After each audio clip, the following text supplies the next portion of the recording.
Just been busy. Hi, Asha.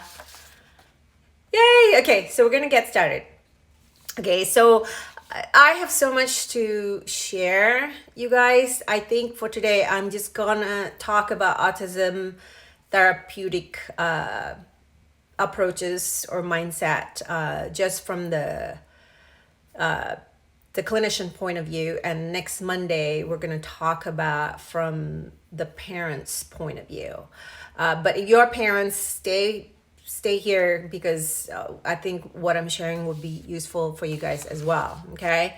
So I wanted to do this topic for clinicians. Clinicians mean my fellow colleagues who are ABA therapists, BCBA, speech therapists, OT, educators, social workers, anyone working in related field, because we just love, that's our calling, that's my calling, to work with special needs kids. So I'm sure a lot of you guys who are doing this work, that's the calling in your heart. So anyways, I started about 30 years ago. I am that old or older. I got into the field of autism through UCLA, the Young Autism Project. I studied under Dr. Ivarlovas and worked with CARD, Center for Autism and Related Disorder. Who CARD is one of the biggest ABA companies, I think, in the world. So that's how I got started in the 80s. And at that point, ABA was being researched at UCLA, and it was providing a group of autistic kids a very intensive program because they were doing research. So that's how I got started. And then I worked my way up to becoming a supervisor and eventually a clinical director for the office here in San Francisco Bay Area. And I did it for a long time, for 10, 12 years. And in the Bay Area, we also have other experts in working with autistic kids. So I took pride in doing a more eclectic ABA programs, 30 years ago. And I loved what I did. And at that point, that was the best thing we could do for autistic kids, is to improve their behaviors and helping them to get ready for just being able to learn, basically, right? So here's a turning point. I'm going to tell you the story. I had a client who was very successful in the program, and we thought it was time to help him to generalize to the real world. And one of the community outing target was to help him to be able to go to Safeway grocery shopping with a shopping list and his wallet and time to let him go by himself. So we practiced for months. We taught him how to use money. We got him a wallet, practice at home, setting up a mock market, got a plastic cashier so he could understand, how to put the stuff on the belt and pay for it. We practiced for months for this particular goal, right? So the big day came. We went to the supermarket early in the morning because we didn't want the place to be noisy, and we wanted to make it easier for this guy. So we thought we were well prepared. He said he wanted to do it, to practice, to go by himself. So we let him go that morning with his shopping list, money, and months of practice, right? So his mom and I waited in the car, and we waited for a while. It was very hard to wait because it's just hard for moms to wait.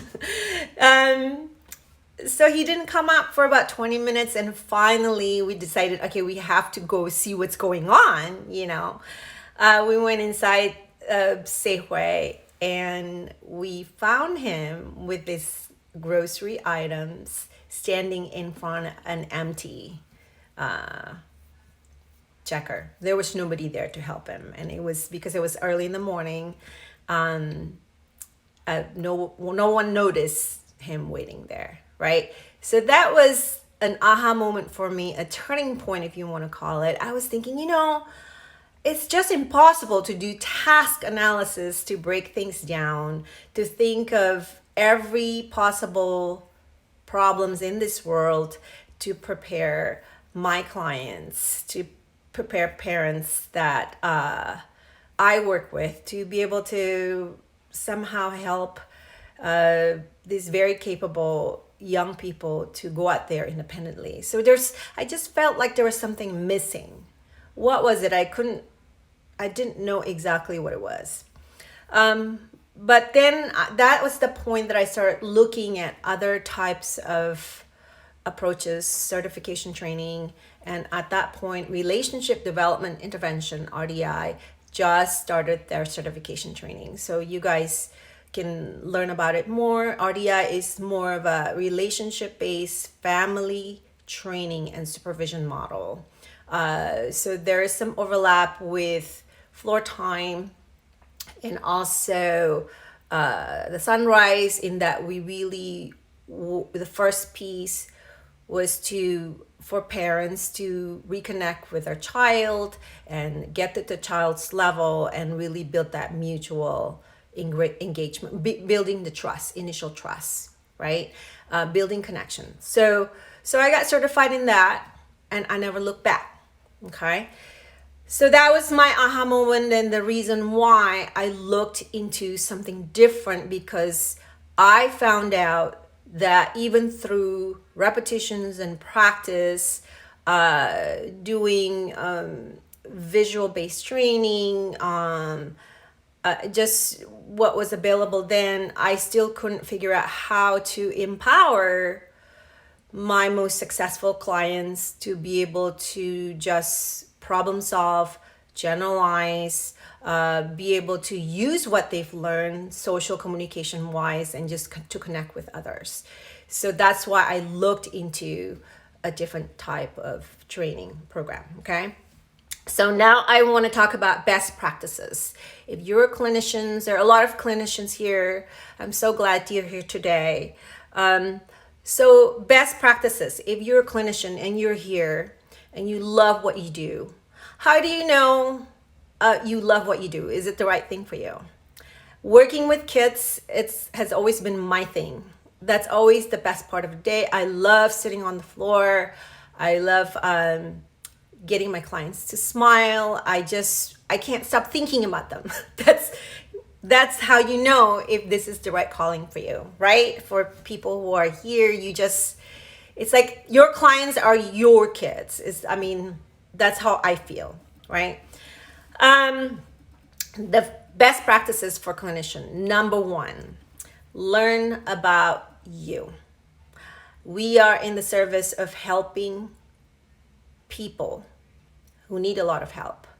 But the first process is to learn about you. What I mean is this: instead of always looking and searching, I want to get certified in that program, I want to do that training, this and that, right? Stop, slow down, and take a moment to think about yourself.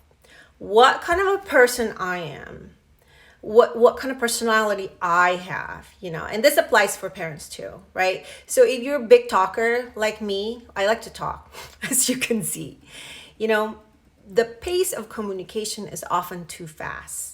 And that's really hard when you work with autistics who have very complex information processing difficulties because of their sensory challenges, right? So if think about your personality, are you more of a laid back, easygoing? Are you perceptive? Are you intuitive?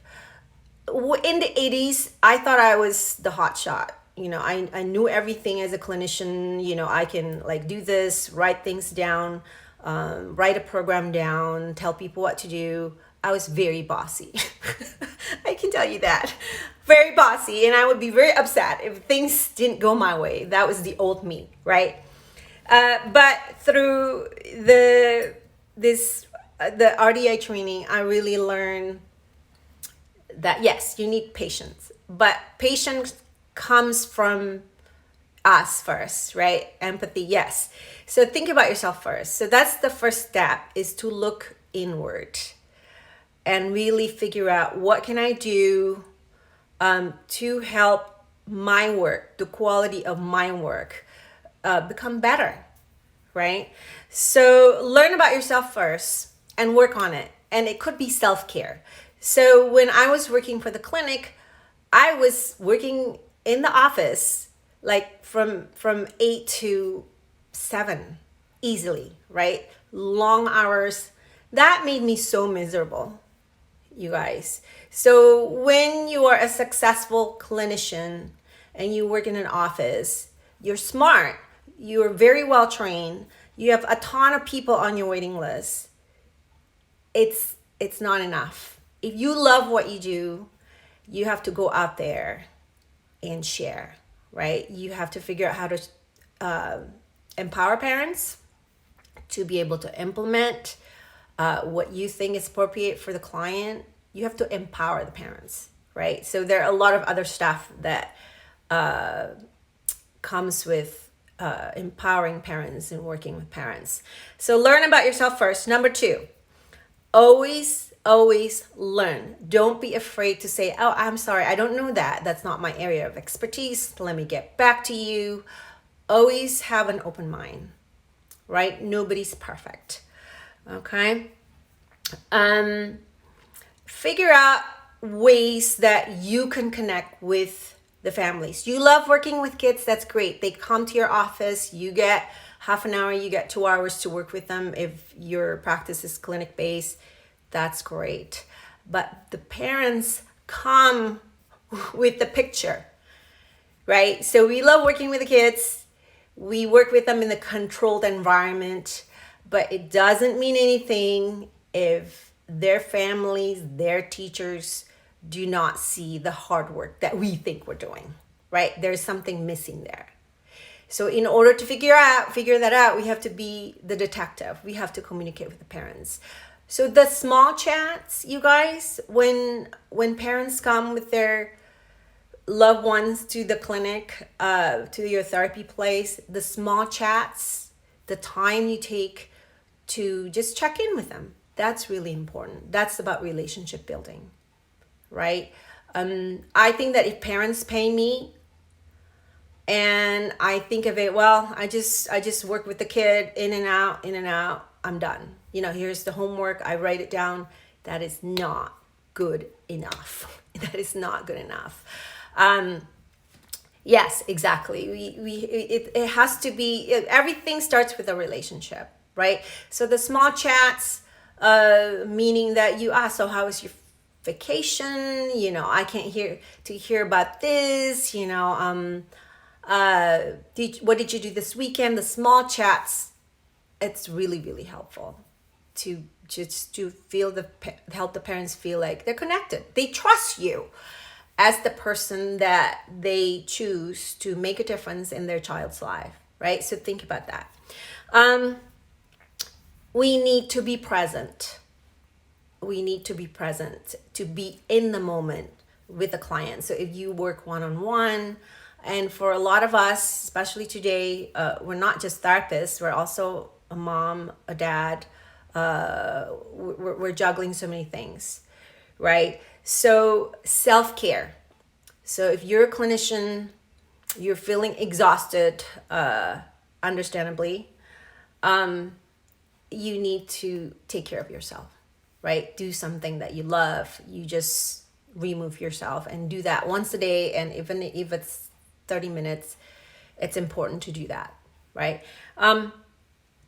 Number 4 is connections over directions. Connections over directions.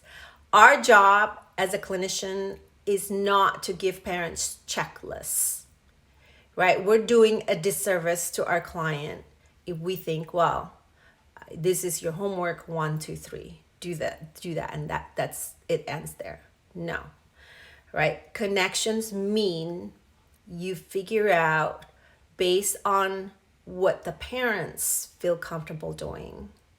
What is this edge, their edge, and then you give them a small thing to think about. Sometimes it's not an activity to do, it's not a big goal, it's just something to think about. Or it could be a resource, give them a video to watch, give them, parents come to you because they feel very, very incompetent. They're stressed out, they're worried about the child, so that's how we need to connect with them to empower them. So we don't need to give them lots of things to do because that's overwhelming. And if parents cannot do it, right, then they feel very, very guilty and they feel like they fail you, right? So connections over directions.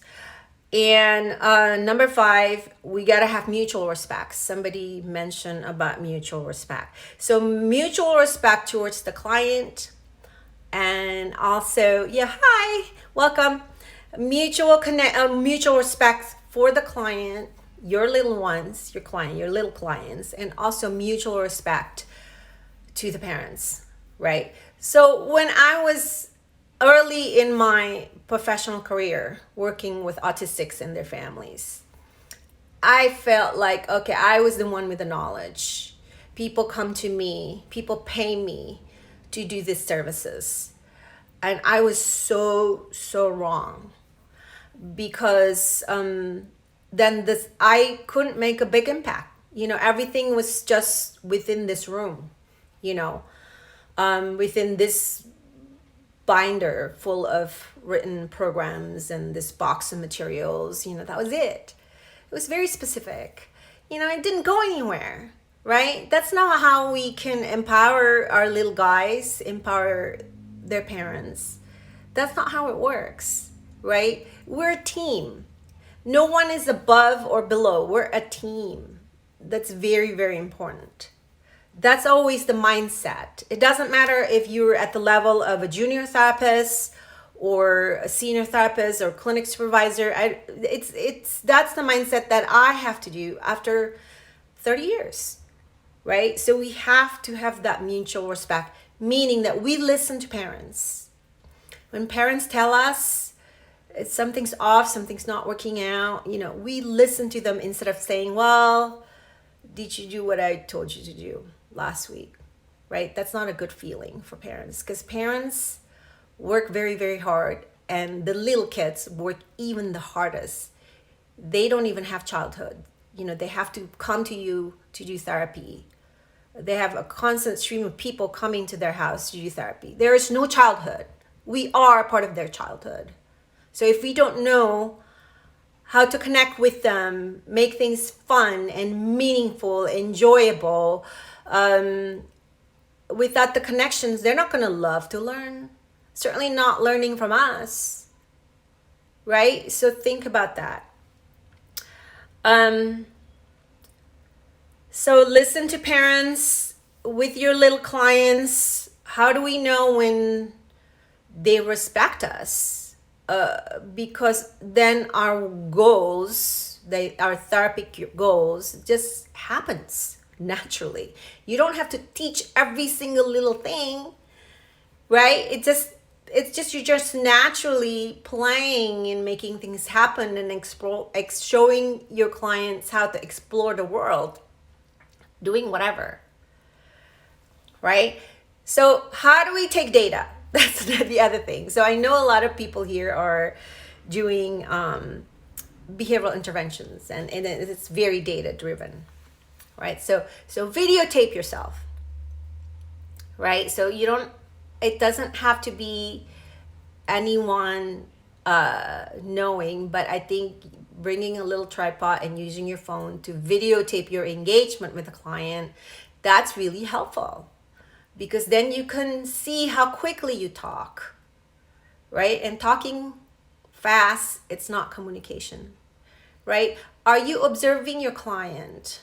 Are you making sure that their sensory needs are met? Because if not, that's a trigger for a meltdown, right? They're not going to be in the right mindset to absorb the learning materials you offer, right?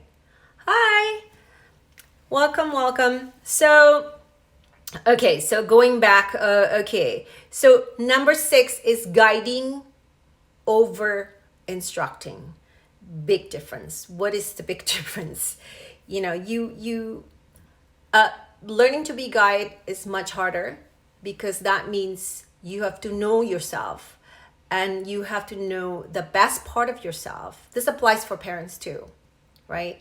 What makes you shine, and that's the part that you want to pass on to your client somehow, right? What are your best traits as an educator, as a therapist, as a person that you want to pass along to the parents you work with? And also when you're working one-on-one with the little ones, the best part of you, you're going to have to give to them so they can also learn it, whatever that may be, right? So that's guiding.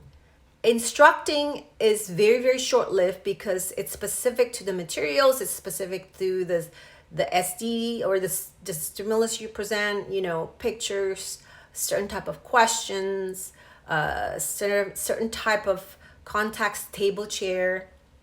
So it's very, very small. It applies to that specific material or question or instruction, right? It doesn't generalize. That's why it doesn't generalize. Guiding means you're working on the foundations, because you're working on the small steps, the building blocks. That's very important for clinicians to figure that out. Am I working top to bottom, like using difficult, like reading is an example, or learning numbers, having a 2-year-old sit down for a long time? That's actually not necessary for their age. They're kids, right? They should be all over the place. They should make a mess, right? That's kids. Are you expecting this little guy to perform in the way that you're not working on the foundations, but just the skills? So skills without foundations, they're just going to break down, and they're not going to be generalized. So think about that. So guiding is harder because you have to be the detective. You have to think about this child and his differences, and be able to just slowly build the foundations, and hopefully you can partner up with the parents to figure it out, right?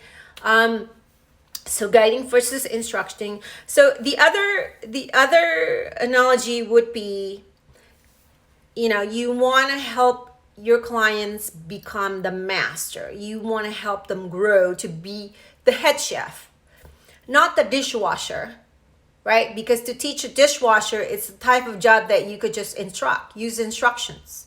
They could do that day in, day out, right? But to train somebody to be the master of his or her own craft, it takes time. It's a process, right? They need you to empower them. It's a long process, right? So think about it as a clinician. Number 7 is, this is an important one. Listen and learn from the community you serve. That's super, super important.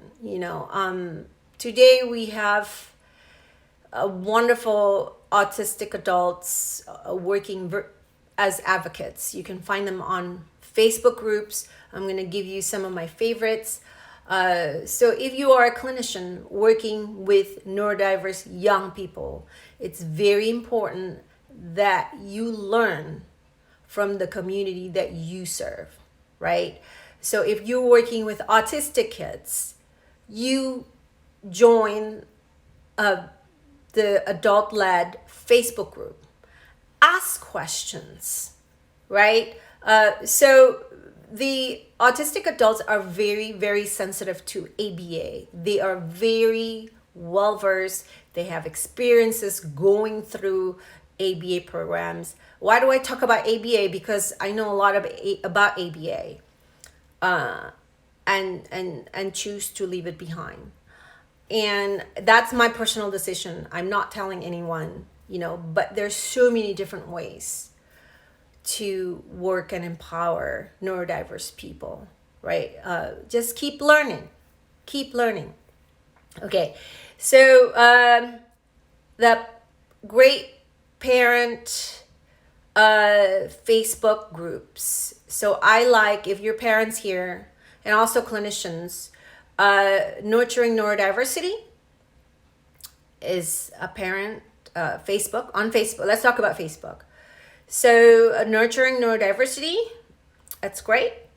Autism Inclusivity, that's a great one. That's also moderated by autistic adults, but I feel like that one gives really good feedback for parents as well.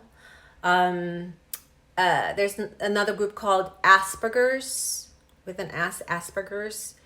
That's really good because you get an insight of just questions, or just small problems, big problems that neurodiverse young adults, feel like it's still a challenge for them, as well as positive stuff, right?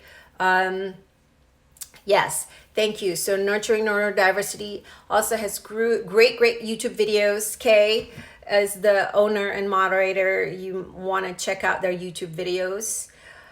Let's see. So for clinicians, if you want to learn more, not specifically about little kids, just want to learn in general about neurodiversity, on Facebook you can join Leah Taylor. She moderates a Facebook group called Labels Go On Soup Cans. It's a funny name, but I love it.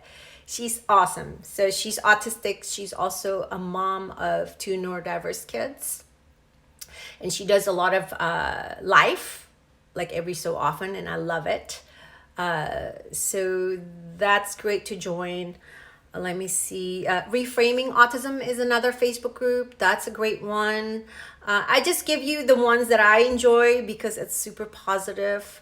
It's easy to go down the rabbit hole, and it's just too much information. You don't need to follow too many. Just follow the ones that would just inspire you and help you learn.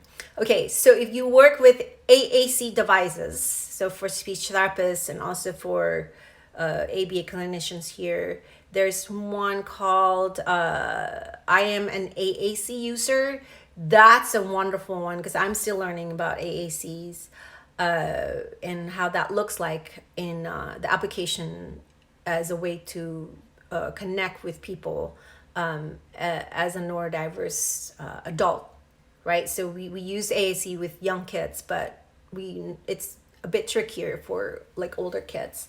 So that's a good one. So these are all close Facebook.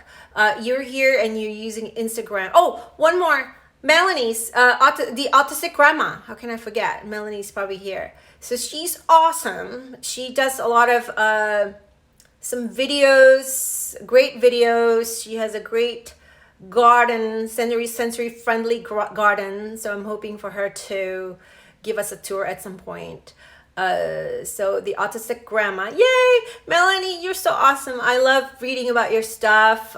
So Melanie and I will be talking about meltdowns on Wednesday morning, same time. So make sure you guys come. So I think that's all the points that I want to talk about. Foundations for social skills. I already talked about that. It's like building a house. You got to start from the bottom up. Not if you just putting the pieces, you're just doing top to bottom, it's gonna crumble. Out Amazing on YouTube. Yes, so somebody's saying, Stim Sensory is saying, Amazing, AUT amazing on YouTube. So that's YouTube also has a lot of resources. I actually found a couple of YouTube channels created by autistic preteen and teens. They're so much fun and it's just so honest. So find them, learn from them, right? Autism is not something that anyone can fix. There's nothing wrong with being autistic. So we as a clinician have to show parents the possibilities. Don't hold them back because we have certain behaviors and social expectations we have to teach them. No. We have to show parents how to connect with them, how to help them to be able to just venture the world and have adventures. That's our job. So when parents watch you work with your clients, they just feel like, oh wow, that's possible. That's our job. Don't just sit at the table chair. That's minimal. I know this. I'm old and I've been doing this for 30 years. Some of my clients are grown-ups. They have multiple degrees, but if we can't help them and prepare them and empower them, it's not going to go very far. Yes. Okay. So do you have these resources written down anywhere? No, but I know I should just write it down. Don't I? I need to write it down. I need to just do a blog or something. I know, but I have my notes. I'm going to collect them and I'm going to write it down somewhere. Thank you. Okay. So any other questions quickly? I'm trying to keep it to about 30 minutes. Or you can just message me personally. I am not here to criticize anyone. I am here to share my stories because we have a lot of work to do. The world is not ready for neurodiverse people. That's what I want to change, and I can't do it alone. So if you're parents, you're clinicians, therapists, I appreciate your hard work. You're in this for a reason. Let's do it better, and we can't do it alone, right? So let's continue to learn. Let's learn from autistics. Let's learn more. Just keep your mind open and your heart as well. Okay. All right, guys. So next Monday, I'm going to be able to, I think, co-host with Danielle, who is an OT. She is an OT and she's going to join me and have a discussion on best practices for autism therapeutic intervention from a parent point of view.